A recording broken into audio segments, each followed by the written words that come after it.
I care how we look in the world, man. I care how black people represent themselves and are taken and considered in this world, bro.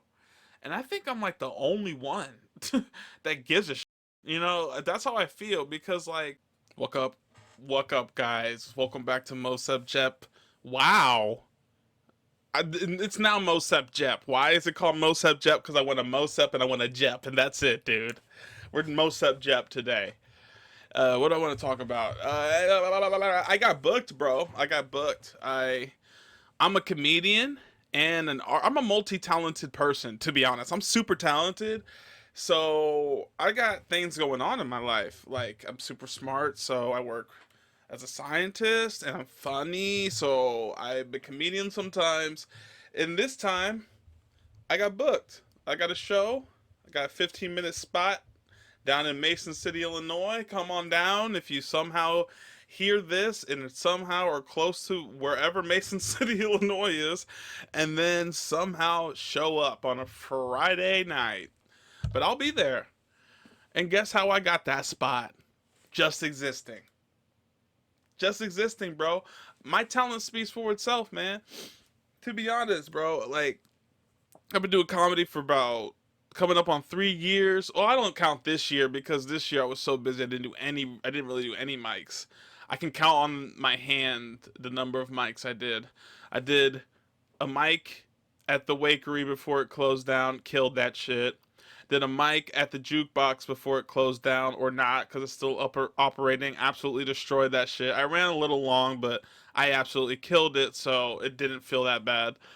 And then I did Buzz Bomb last month in my hometown of Springfield, and I didn't do that well. Like I did all new jokes. I'm not trying to give myself a crutch. I did do all new jokes. I didn't tell them I did do all new jokes. It's so cringe when you do all new jokes and then it doesn't work, and then you go like it's new jokes. Like don't tell them. Just make a mental note that that joke maybe didn't work or maybe didn't deliver it that that way next time or whatever you have to do. But don't tell them it's a new joke. Like that's the reason it didn't pop off. It could just be a bad joke. But anyway, I did all new jokes, and it was okay. It was a good set.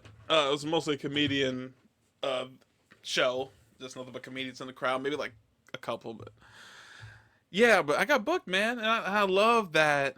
Ever since I started doing comedy, I've made I made a pact with myself. Well, not really a pact with myself to just I guess not. This is not my personality to ask for opportunity or beg or cry for. I'm not that person. I'd rather just put my best foot forward and then let that speak for itself. And just keep trying my best. Like even with my music, I feel super cringe because right now, my album is done, and so I'm sitting here strategizing different ways I can run a rollout. But I feel so cringe doing that because I wish I would have lived in a world where I could just drop my music and then people just found it. Because that's why I like comedy. Like I wanted to do. It started off as a bucket list thing. Like I've always wanted to try stand up, but I didn't think that I would actually be good at it. But I didn't want to like be 65 dying and be like, man, I never found out if I was good or bad at stand up, and I always wanted to. So I did that as my New Year's resolution about 3 years ago, and it just, I mean, my first set was okay, but I think it's because I was so nice. Not nice. It was my first time, and I'm a nice guy. I'm a nice guy. Uh, but I think it was because it was my first time. I don't know too many people unless you don't say it's your first time. I know some people try to do that strategy. Uh, but if you tell them it's your first time, I don't know too many people that get booed or the crowd doesn't applaud, it doesn't try to laugh even if the joke's okay, At least around where I'm at, they're pretty supportive, the crowd, so. But yeah, it went all right, and then I wanted to do one more because the open mic I wanted to actually do was a more comic mic, but I made it a little too late. Like I got there right when it ended. I got my times mixed up. I don't know what I did. I do that all the time. I used to do that at the beginning. So I was used to be so bad at remembering what open mics are where and what times are what. I'm so bad at it. But yeah, so I missed that mic, and so I was like, dang, I know about an open mic, but it's more of a music mic and it's in a bar. So it's not necessarily for comedy. It's a harder mic, and I still went there and I did it because I didn't want to, like, I got ready to do comedy. So let's do comedy is pretty much what I told myself. I got up there and I did it, and it was okay. The second time, though, after I did the first time, since I kind of explained my first time again, I crushed it. And I was at the Anvil and Forge and More Comic mic. Shout out to Lance for hosting that. Great people, great man, talented musician as well.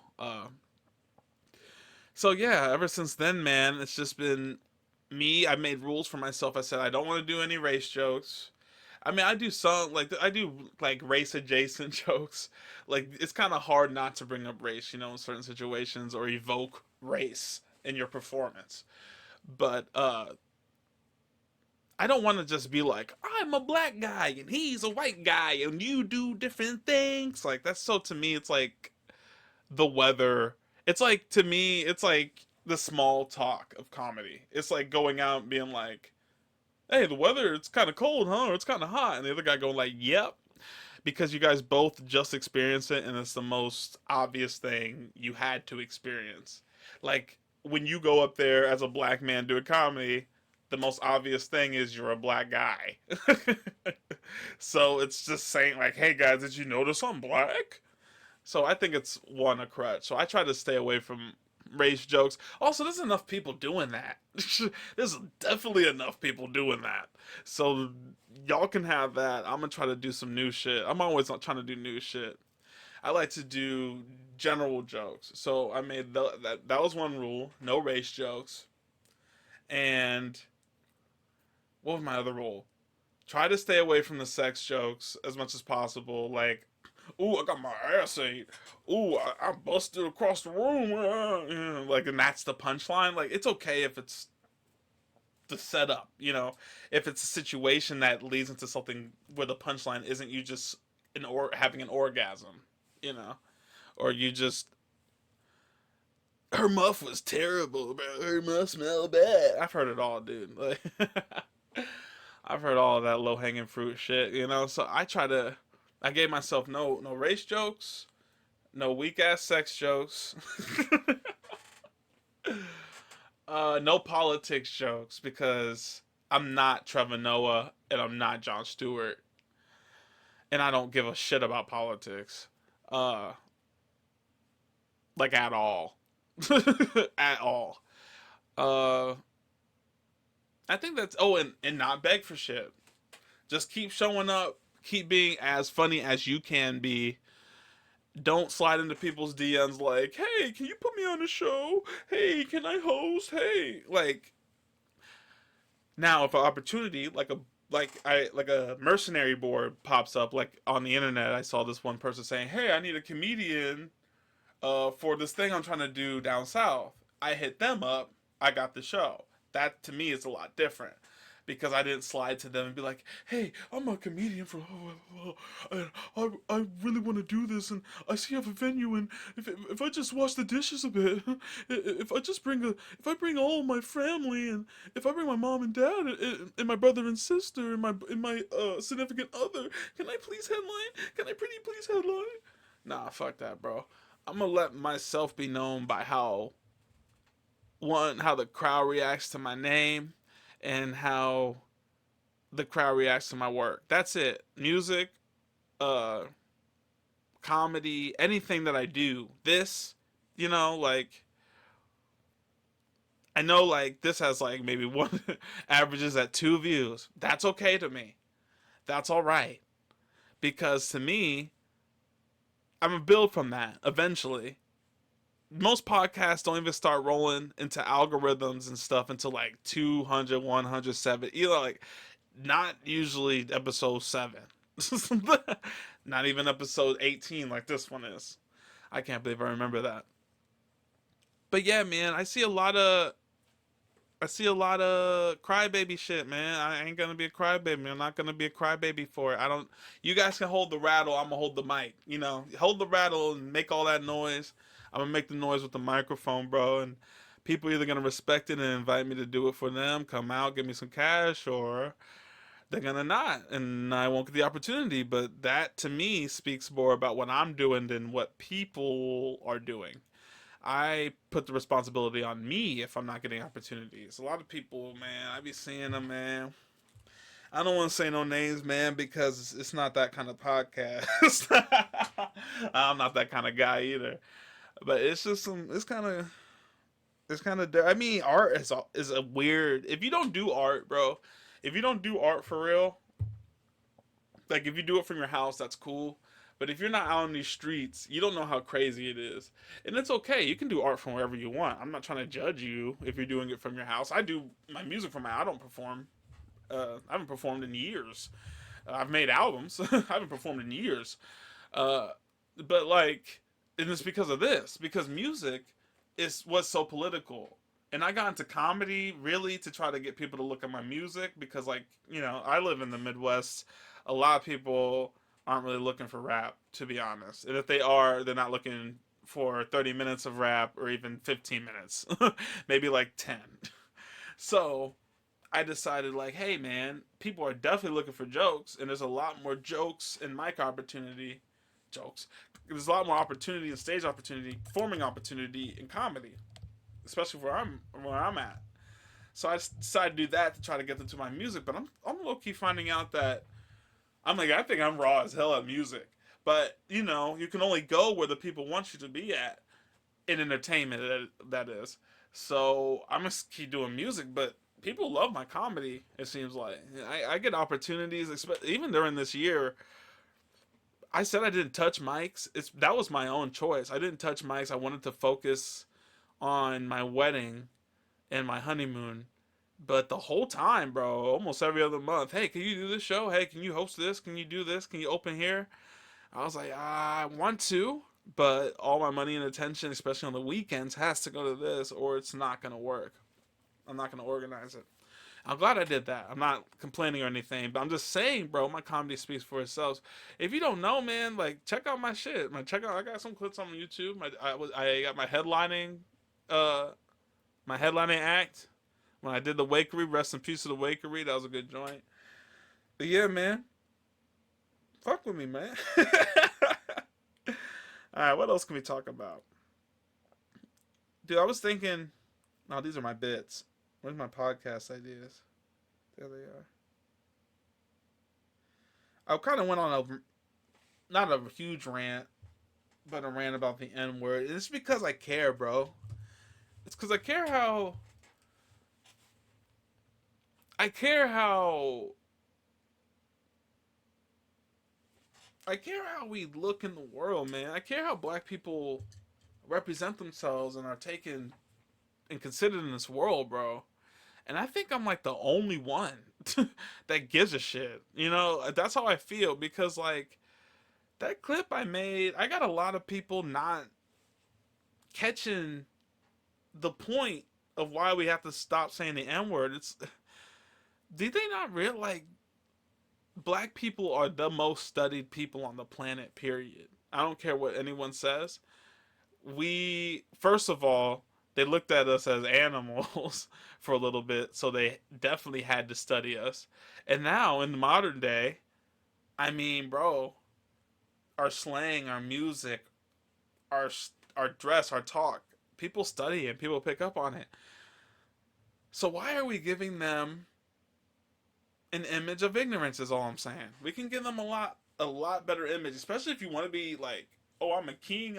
Some people even say the stupid shit. I'm a god. No one's a god except God. You stupid asshole. But people say that kind of stuff, big themselves up, and then they look like a garbage can. You know, ashy lips, lazy dreads, bro. You know what I'm saying? Looking like aunties. Some dudes out here painting their nails and shit. I can't do it, man. But I'm not gonna go on another race rant. I just care, man. I'm gonna pull from the. Let's see if we get something silly out here, man. I kind of just bragged about myself, which is could be funny, depending on how you feel about me. Uh,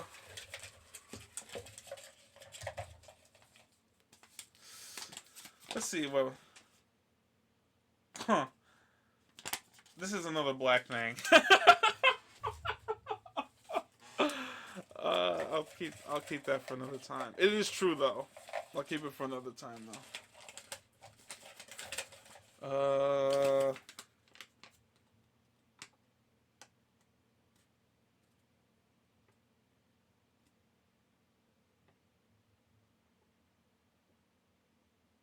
Huh. All right, yeah. This is one. I mean, this one I wrote. I made this years ago. I started this podcast years ago. I'm inconsistent, still inconsistent to this day.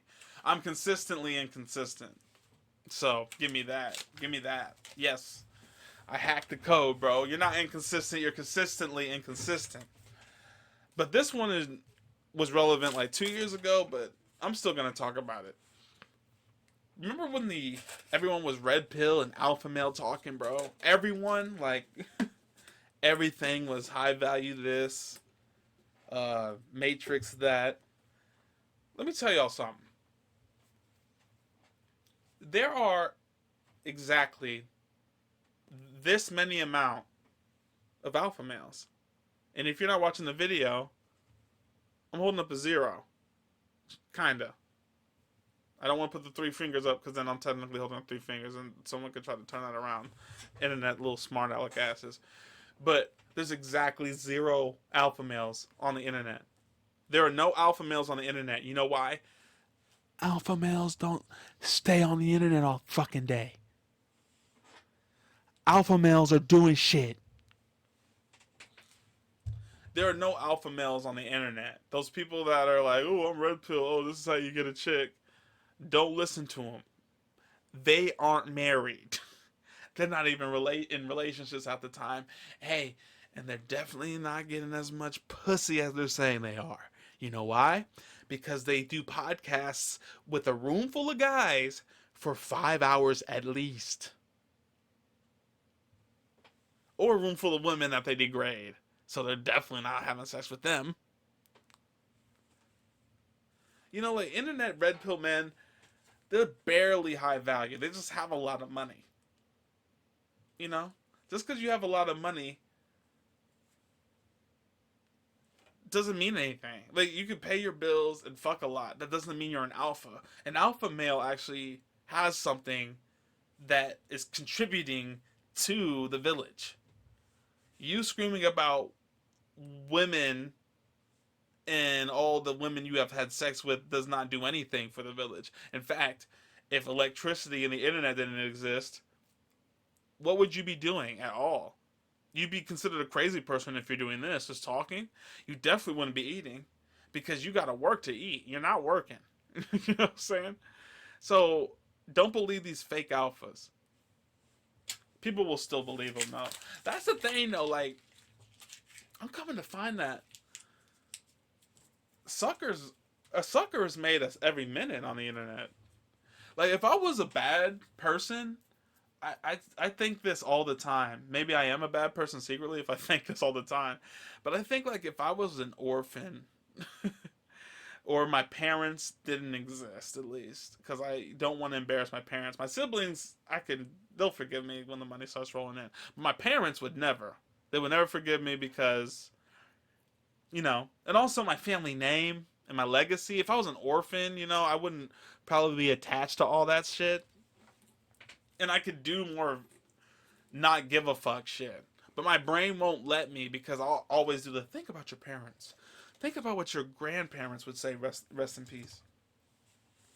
But if I really wanted to, dude, like I was talking, like, I mean, all I gotta do really if I wanted to pop off on the internet, I've seen it. All I gotta do is scream the N-word. All I gotta do is new coon. All I gotta really do is act like a new coon. Because that's really what, like, all those streamers. Kai Cenat, he kind of He pumped the brakes because he realized he got enough money. He don't really got to be doing all that no more, all the screaming and stuff. But and I'm even embarrassed that I know this, but I'm on TikTok and I get streamer clips. But people like Rakai, you know, people like Deshae Frost, those people, they just be cooning, man. They the new coons. And at least the coons can get paid. You can at least get guap, bro. You can get guap off cooning now. I Show Speed, if we really want to talk about it, I honestly think I Show Speed was being genuine, but he was cooning. He had his shirt off. He had the camera up his big old nostrils, flaring them. Bro was sitting there screaming, hitting his head, making his eyes cross, like he was slow. Dude barked. Bro was cooning. That's new cooning. It's not like, oh yeah, yeah, boss, cooning, but it doesn't show that a black man is the most intelligent being on the planet. It shows that a black man screams, has a short temper, can't handle stressful situations. It's not a good look. And I'm sorry if this offends anybody, but I'm really not, because I'm tired of it. Offends me when I see it, bro. And I'm never against a black man getting money. Get your money, man. But it's just sad to see that, because my brain, bro, I be getting high to stop my brain. But right now, like I'm not that high. I think I hit the vape once. So my brain's running. I think about this all the time. Like, I don't want to do anything that kind of like shits on everything that my ancestors did. Like, to me, acting like that, new cooning, that shits on all the racism that my grandma and grandpa experienced in the Jim Crow South. That shit's on everything that their parents, grandparents went through, being slaves, the generations of slavery, the people who came over on the boat, like cargo. I can't do that. I can't. There were so many passings of the torch to get me to a point where I can be on the internet saying this into a microphone and putting it online in a safe space. And I don't want to use that privilege off the back and off the blood and sweat and tears of my ancestors and others that look just like me, and just be like, oh, how much money it is? Ooh, ah, ooh, ah, ooh, ah, ooh, ah, ooh, ah. Because I know, bro, they looking down like, that's what we died for, bro. We died for a motherfucker who can't read and screams the N-word at the top of his lungs and act like, say, now I'm not gonna go too into it, but yeah.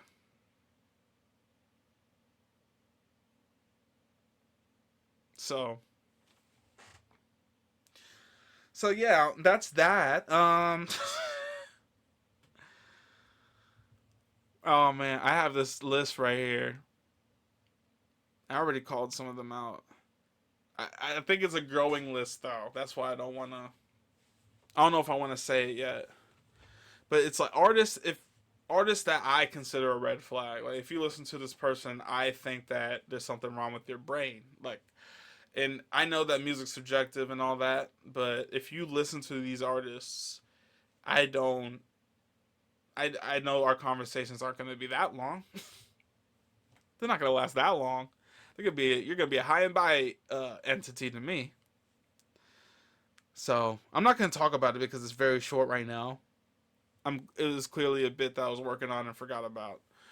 So I'll get back to this when it's a fuller list. Um.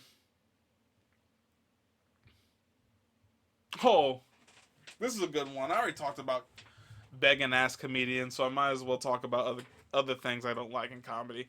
I'm a veteran now. Once you get past that 3 year mark, even though this has been a kind of a gap year, and I'm telling you, year 4, that's supposed to be my real year 3, it's on and popping.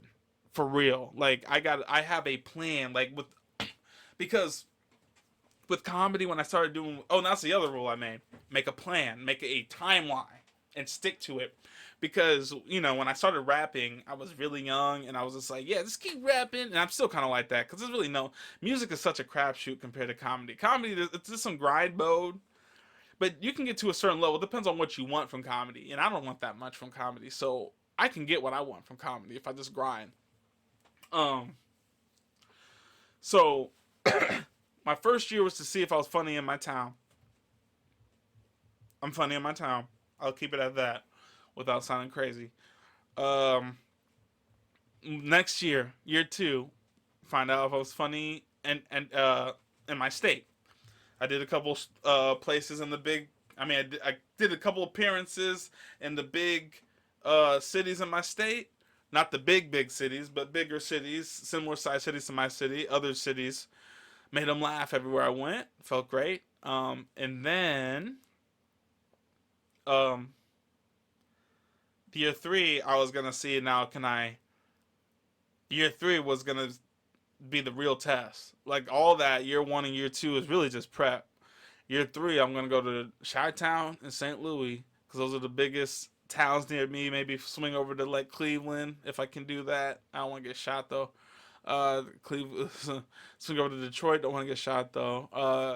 Go to Louisville. Don't want to get shot though. I don't know if you get shot in Louisville. People don't talk about Kentucky that much.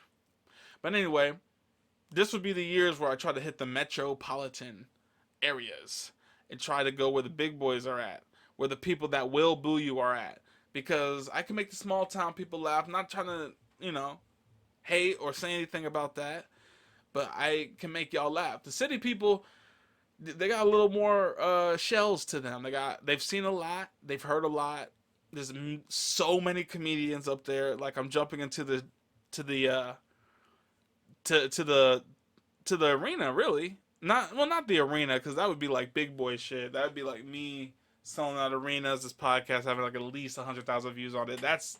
That to me is in the arena, which I don't want. I don't even really need, because my job is good. My resume is great. I like to create. I love to perform, so I just keep doing it. But I see an angle in on this. So year three is going to be the big cities, and see if I can cut into the big cities. Year four, theoretically, I know this would technically be year four, but this is really my year three. Year four is when I start like really trying to get organized, try to get a website together, try to even look into management if that's possible, try to get some sort of tour or touring day set up. Like, and then year five, I'm not even gonna. I can't tell y'all everything. I think I already told y'all now. But anyway, I went on another rant about myself to brag, but I tend to do that. But I had this note here, and it's about comedians, and comedians. Cause me, I like to make everyone in the room laugh, but some comedians are like obsessed with trying to quote unquote push boundaries and try to say stuff that's like jaw dropping or mind jarring or gut wrenching, like they're a Goosebumps novel or something, or like they're a gross out gag, or like they're horror porn. Like it's like, why do you want to make the room uncomfortable? I think the comedians that want to push boundaries are some of the worst comedians, to be honest. Because what boundary is there? Like, what boundary are we pushing here? The make them laugh boundary? Like the make them feel good and have a good time boundary? What boundary are you pushing? That's a pretty huge boundary. Like it's the make them laugh and not cry boundary. It's pretty huge. And it's been pushed a lot. Like you're just trying to get some weird things off and hope you can get paid for it. But I don't think that's talented, bro. I think that's just the person. Like it's different if you have a couple of jokes weaved in here and there, but if you just get up there and you're just like shock after shock after I don't like this. Like I knew. I mean, I've been to a lot of open mics. I've seen a lot of sets where they're just like, oh, I got my best friend's black. He's still hanging back there. You know, I hang out with him all the time at near the tree. Blah blah blah blah blah. You can't see him when the lights are off, and it's just like, why do you want to alienate all the black people in here? And none of the white people are laughing because they don't want to identify with racism. So I don't know. I just try to keep, and people might call my comedy soft. I know some people say I'm a family friendly comic.